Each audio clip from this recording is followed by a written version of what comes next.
Planet Earth is known as a water planet.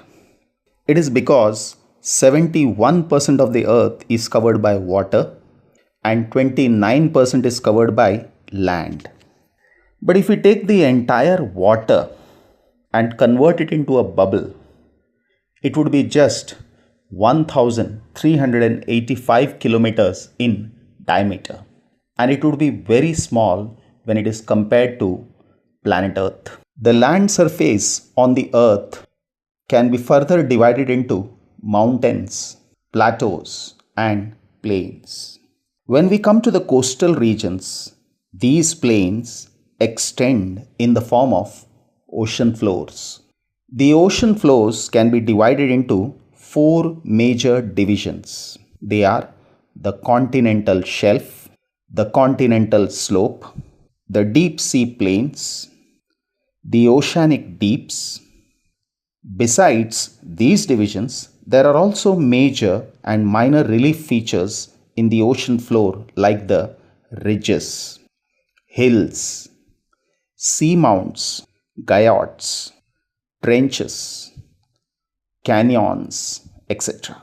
The continental shelf is an underwater landmass which extends from a continent, resulting in an area of relatively shallow water known as a shelf sea. The depth of the shelves may be as shallow as 30 meters in some areas, while in some areas it is as deep as 600 meters. It occupies the shallow seas and gulfs lying adjacent to continent. It is the shallowest part of the ocean, showing an average gradient, that is slope of 1 degree or even less. The shelf typically ends at a very steep slope called the shelf break. The width of the continental shelves vary from one ocean to another. The average width is about 80 kilometers. Now the shelves are almost absent or very narrow along some of the margins like the coast of Chile, the west coast of Sumatra, etc. On the contrary, the Siberian shelf in the Arctic Ocean is the largest in the world. It stretches to 1,500 kilometers in width. The South China Sea lies over another extensive area of the continental shelf. Then the Sunda Shelf, which joins Borneo, Sumatra, and Java to the Asian mainland. The other familiar bodies of water that overlie continental shelves are the North Sea and the Persian Gulf.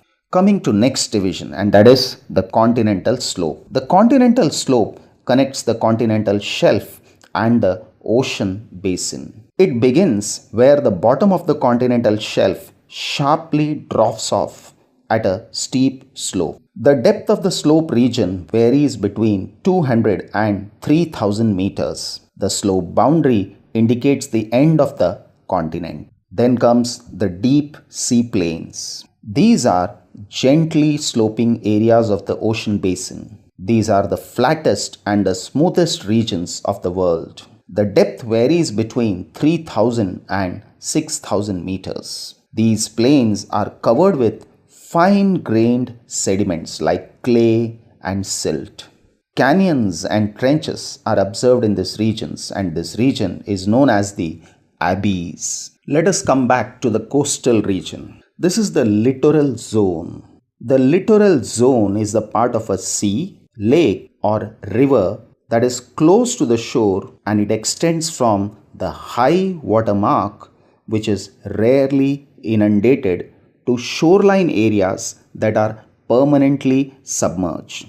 A high water mark is a point that represents the maximum rise of a body of water over land. In oceanography and marine biology, the idea of the littoral zone is extended roughly to the edge of the continental shelf. Starting from the shoreline, the littoral zone begins at the Spray region, just above the high tide mark. From here, it moves to the intertidal region between the high and low water marks, and then out as far as the edge of the continental shelf. Now, these three subregions are called in order the supralittoral zone, the eulittoral zone, and the sublittoral zone. The supralittoral zone is the area above the spring high tide line, that is regularly splashed but not submerged by ocean water. The eulittoral zone is the intertidal zone, also known as the foreshore.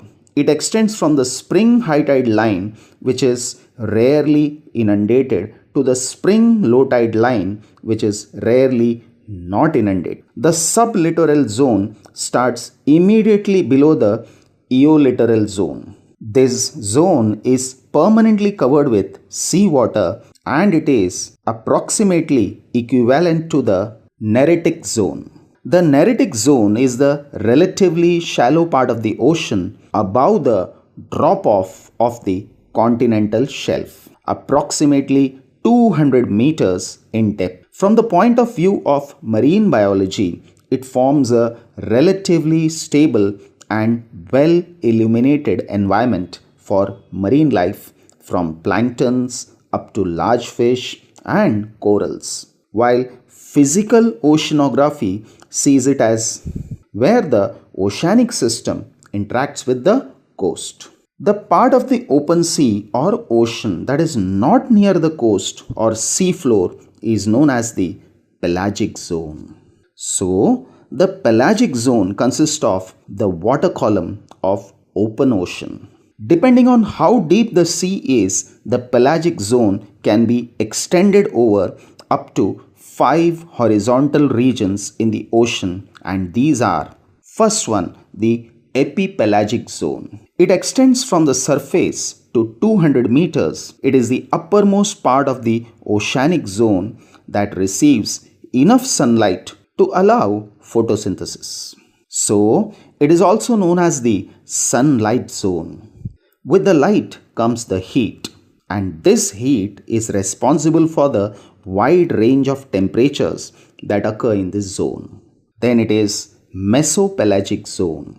Below the epipelagic zone is the mesopelagic zone, extending from 200 meters to 1000 meters. It is also referred to as the twilight zone or the midwater zone. The mesopelagic zone receives very little sunlight and is the home to many bioluminescent organisms. Then comes bathypelagic zone, sometimes referred to as the midnight zone or the dark zone. It extends from 1000 meters down to 4000 meters. Here, the only visible light is that produced by the creatures themselves. The water pressure at this depth is immense, reaching 5,850 pounds per square inch. In spite of the pressure, a surprisingly large number of creatures can be found here. Most of the animals that live at these depths are black or red in color due to the lack of light. Then it is abyssopelagic zone, that is from around 4000 meters down to above the ocean floor. The name is derived from Greek meaning bottomless. Very few creatures live in the cold temperatures, high pressure and complete darkness of this depth. Among the species found in this zone are several species of squid, that is echinoderms, including the basket star, swimming cucumber and the sea pig, and marine arthropods, including the sea spider.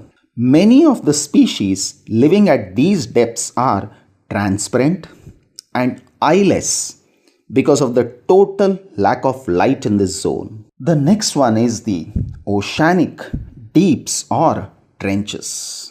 In the abyssal plain, at the base of the continental slope, there are oceanic deeps or trenches. These are the deepest part of the oceans. They are some 3 to 5 kilometers deeper than the surrounding ocean floor. They are associated with active volcanoes and strong earthquakes. That is why they are very significant to the study of plate movements. As many as 57 deeps have been explored so far, out of which 32 are in Pacific Ocean, 19 in the Atlantic Ocean, and 6 in the Indian Ocean. The name of some of the important trenches are: one is Peru-Chile Trench, Middle America Trench, Aleutian Trench, Kurili Trench, Japan Trench, Izu Ogasawara Trench, Mariana Trench, Challenger Trench, Bougainville Trench, Tonga Trench, Kermadec Trench. Then it is Philippines Trench. In the Indian Ocean it is Java or the Sunda Trench. In Atlantic Ocean it is Puerto Rico Trench and the South Sandwich Trench. These are some of the important trenches. Now the deep water in ocean trenches come under the Hadal zone. The name comes from Hades, the classical Greek underworld. Very little is known about this zone and very few species live in the open areas, but many organisms live in hydrothermal vents. A hydrothermal vent is an opening in the surface of the earth. There are gases that rise through it and which heat the water around it. There are many such vents on earth. If they are on land, they are usually hot springs, geysers, or fumaroles. It refers to an opening in the earth crust, often in the neighborhood of volcanoes, where steam and gases come out. For instance, carbon dioxide, sulfur dioxide, hydrochloric acid, and hydrogen sulfide. Many archaea, that is single-celled organisms, and bacteria live under hydrothermal vents, which are underwater. They support giant tube worms, clams, and shrimps, and many other eukaryotes. Now, a eukaryote is an organism with complex cells or a single cell with complex structures.